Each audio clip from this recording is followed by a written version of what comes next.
continue a andar, continue a andar, continue a andar, continue a andar.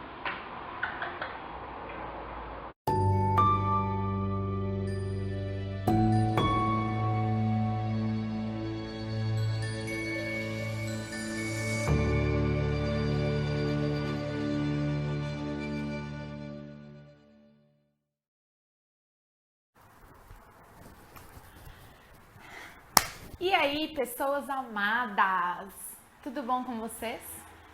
Bom, se é a primeira vez que você está vendo algum vídeo meu, se inscreve aí no meu canal, dá um like e ajuda a fazer crescer esse canal. Se você se interessa por assuntos de autoconhecimento tratados com leveza, com bom humor, talvez esse seja o seu lugar. Bom, hoje eu vim falar para vocês que tá todo mundo no processo. Tá todo mundo vivendo a vida. Vocês sabiam disso? Tá todo mundo se descobrindo. Tá todo mundo fazendo novas conexões. Tá todo mundo passando por questões, superando questões, superando problemas, superando vivências, superando traumas, superando desilusões, por que não? Eu digo isso porque muitas vezes a gente tem uma mania muito estranha de ficar competindo quem é que tá sofrendo mais. Tantas vezes a gente cai em umas conversas tão loucas, ou então escuta umas conversas meio loucas, né? Na rua, ou em lugares que você está, do tipo, ai, mas eu tô sofrendo. E o outro fala, mas você não viu nada. Eu tô sofrendo 1000 vezes mais do que você, porque olha só o que aconteceu comigo. A gente sempre acha que a nossa dor é maior do que a dor do outro. E talvez até seja, porque é a dor que a gente conhece. É a dor que a gente sabe qual é. O outro não vai saber a dor que você está passando. O outro não vai saber a vivência, a experiência. O outro não vai saber, ele não tem como saber o que é isso para você. Porém, isso não elimina o fato de nós podermos ser mais empáticos uns com os outros. Vou contar uma história para vocês. Quando eu era mais nova, eu ainda sou nova, mas quando eu estava na escola, mais especificamente, eu estudei numa escola em que eu não me encaixava muito com as pessoas que estudavam ali. Eu tinha muitos amigos, eu fiz grandes amigos na escola, mas eu passei por um momento em que a maioria das pessoas era muito diferente de mim. E eu passei por muitas vivências, por muitas coisas, né, dentro da escola que me marcaram profundamente. E dentre tantas vivências que eu tive, né, eu tive uma que foi muito interessante. Eu já estava no ensino médio, né, eu já estava aí com os meus 16 talvez para 17 anos. E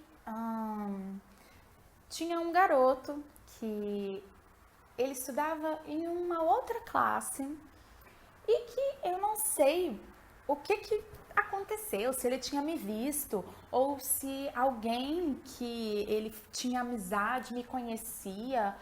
E esse garoto começou a me provocar meio que à distância. Ele me colocava apelidos, sempre apelidos pejorativos, né? E ele era conhecido por ser o chato. Era aquele cara que todo mundo falava, putz, nossa, que cara chato. Ele, né, faz isso, faz aquilo outro, ele é muito chato. Enfim. Esse garoto me perseguiu o ano inteirinho. Ele estava sempre, que nem um ferrinho de dentista ali, uma pedra no meu sapato. E nessa época eu já estava um pouco mais talvez vacinada contra isso, porque eu já tinha passado muito por isso na escola, muitos garotos me provocando, muitos garotos falando que eu era feia, né? Era uma provocação constante na escola comigo.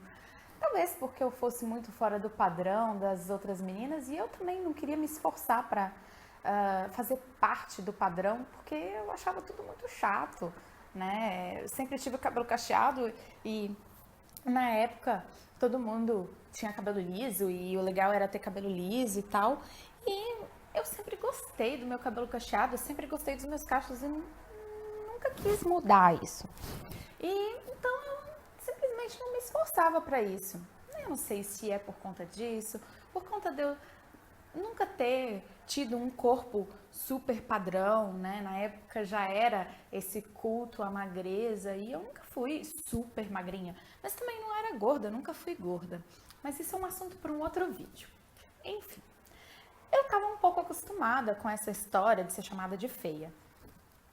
E esse menino, ele, não sei por que ele cismou, né, comigo e ele me perseguiu o ano inteirinho. Eu, quando descobri que ele seria da minha classe, da mesma classe que eu surtei. Eu passei as férias mal. Mas durante o ano, foi tudo correndo de uma maneira muito mais tranquila, né? Eu me lembro de ter surtado muito no início desse ano, mas acabou que no meio do ano, né, ao longo do ano, na verdade, as coisas foram acontecendo de uma maneira em que ele me provocava e eu já não ligava mais tanto para o que ele falava, para as provocações, né? Eu não ligava tanto assim, né? Existiam, assim, momentos em que eu ficava bastante chateada com as coisas que ele falava. E esses momentos foram muitos durante o ano. E acabou que o ano se finalizou. A minha classe era uma classe muito unida, o pessoal era muito brincalhão, né? A gente interagia bem com os professores e tal. Era aquela classe que tinha a fama de ser a classe bagunceira, mas que entregava sempre o resultado positivo, sempre o resultado bom. Então, os professores não podiam falar muita coisa, né? E foi um ano muito divertido para mim, ao contrário dos outros anos, né? Tiveram anos que foram muito difíceis para mim na escola, porque eu tive dificuldade, eu era uma aluna que não me destacava em nenhuma matéria, mas sempre fui muito criativa. E os anos na escola, nem todos foram tão agradáveis para mim, mas eu passei por eles. E acabou que no final do ano, essa turma se reuniu, né, para brincar um pouco, para conviver um pouco, para fazer uma confraternização de fim de ano. E eis que esse garoto me convida para ir ao cinema com ele. E naquele momento eu tomei um baque. Eu me lembro que até então tinha sido talvez os 10 segundos mais longos da minha vida, porque eu não sabia o que responder, né? Eu não sabia o que responder.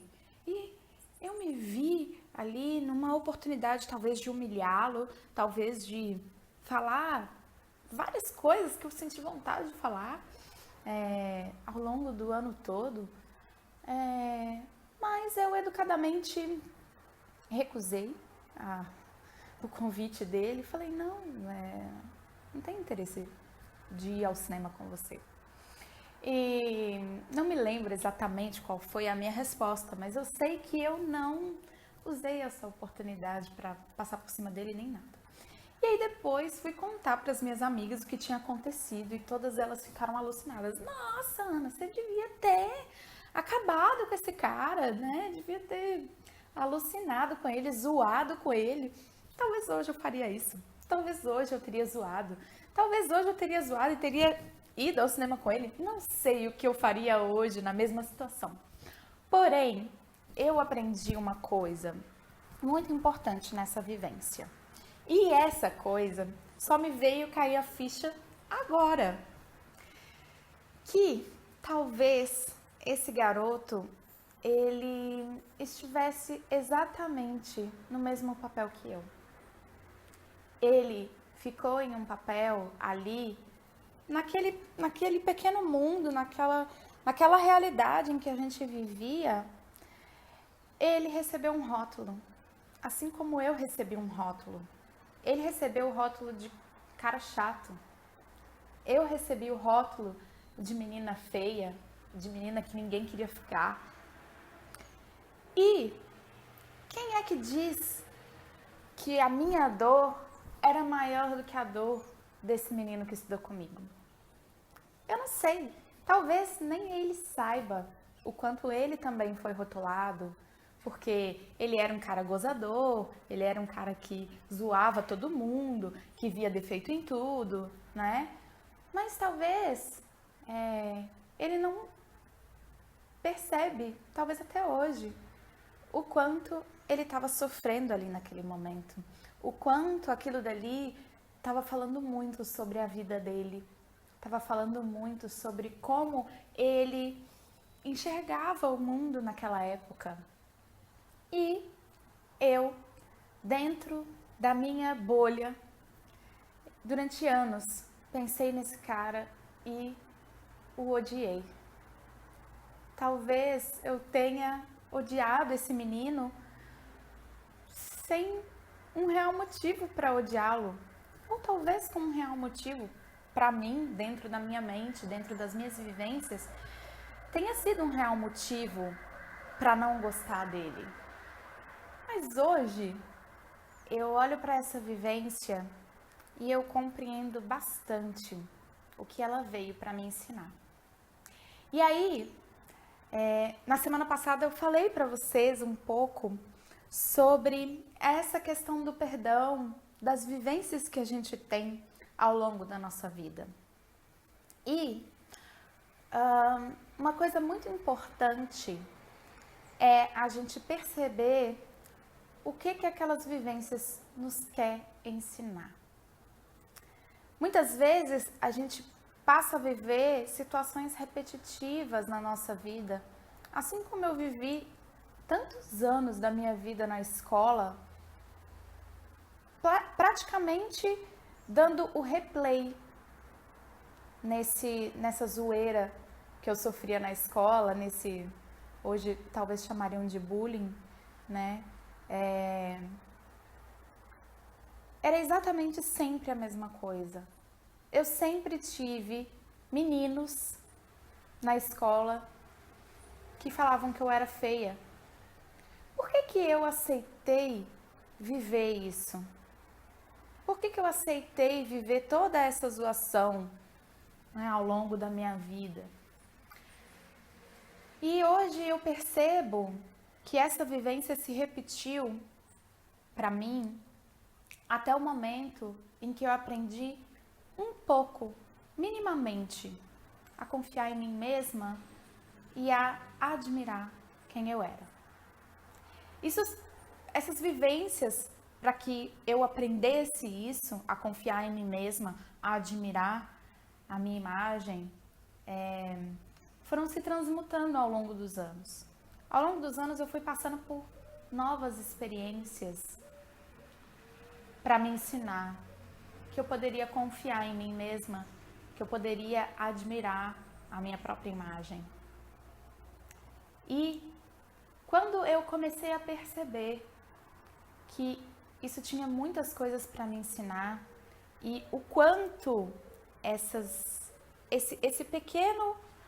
pequena passagem da minha vida me fez cocriar situações perigosas para mim, eu comecei a entender um pouco como funcionava o movimento do perdão.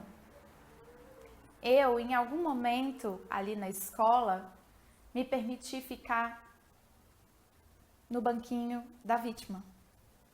Porque para mim era muito fácil eu acusar o outro e falar, mas ele tá me provocando, mas ele tá fazendo tudo e eu tô aqui só recebendo essa ação.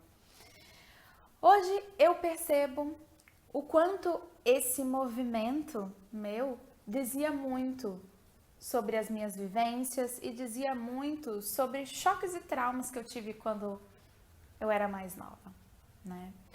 E aí você pode falar pra mim, Ana, mas aqui você tá tratando de um assunto, né, que não influenciou diretamente na sua vida ou que não te fez sofrer tanto. São tantos assuntos, tantas questões na vida, né, tantos problemas que as pessoas passam e você tá aqui falando de bullying na escola.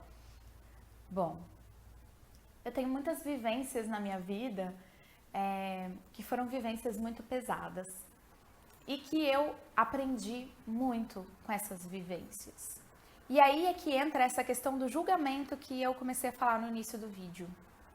Você não conhece a história do outro, você não conhece quais foram as vivências, quais foram os sofrimentos, o que aquela pessoa que você está conversando passou. Então, ao invés de você trazer a imagem para aquela pessoa de que aquilo dali não importa porque aquilo ali já passou, acolha aquela pessoa, porque talvez aquilo que ela está trazendo é a maior dor que ela sofreu e aquilo dali importa muito para ela. E se ela está vindo conversar com você, é porque ela confia em você para acolhê-la e para dizer para ela que a dor dela importa, que a vivência dela importa, que aquilo dali tem validade, mas que seria bom ela perceber qual foi o aprendizado que ela teve durante aquela vivência. Convido vocês a perceber o outro, percebendo a si mesmo, a perceber que tudo que a gente vive, tudo que a gente escolhe viver, de alguma maneira a gente escolhe viver, todas as situações que acontecem com a gente, de alguma maneira, aquilo dali nos traz ensinamentos. E a partir do momento que nós agregamos esse ensinamento no nosso ser, a gente passa a ficar apto a perdoar. Seja esse perdão concedido a nós mesmos, seja esse perdão concedido aos outros. O perdão, muitas vezes, ele pode deixar de ser concedido porque a pessoa, de alguma maneira, acha que se ela perdoar quem a fez mal, ela vai se tornar como aquela pessoa quando o sofredor se torna a pessoa que impõe o sofrimento ao outro. Ou então, talvez ela possa pensar que aquele sofrimento que ela se coloca num movimento de vítima, né, senta no banquinho da vítima, talvez ela interprete aquilo dali como um mártir, como algo que ela precisa carregar ao longo da vida, para que ela ou evite passar por aquela mesma situação, evite fazer com que ela sofra com alguma situação parecida. Ou então ela pode pensar que aquilo dali vai transcender o espírito dela, vai fazer com que ela abandone o karma. São tantas possibilidades que o nosso inconsciente cria para não perdoar as pessoas, e essas possibilidades, esse lugar do não perdão, nos impede muito de perceber o outro e de perceber o quanto o outro está no processo também, igualzinho você. O quanto o outro está buscando compreender o que aquelas vivências que ele teve vieram para ensinar. E o incrível é que essas vivências, elas não param até que você realmente compreenda o que você precisa aprender com aquilo. Então, o propósito desse vídeo é trazer esse movimento de empatia com o outro. Esses dias eu vi uma frase, que é uma frase maravilhosa, que diz que empatia não é você fazer com o outro o que você gostaria que fizesse a você mesmo. Empatia é você fazer com o outro o que você percebe que o outro quer que você faça com ele.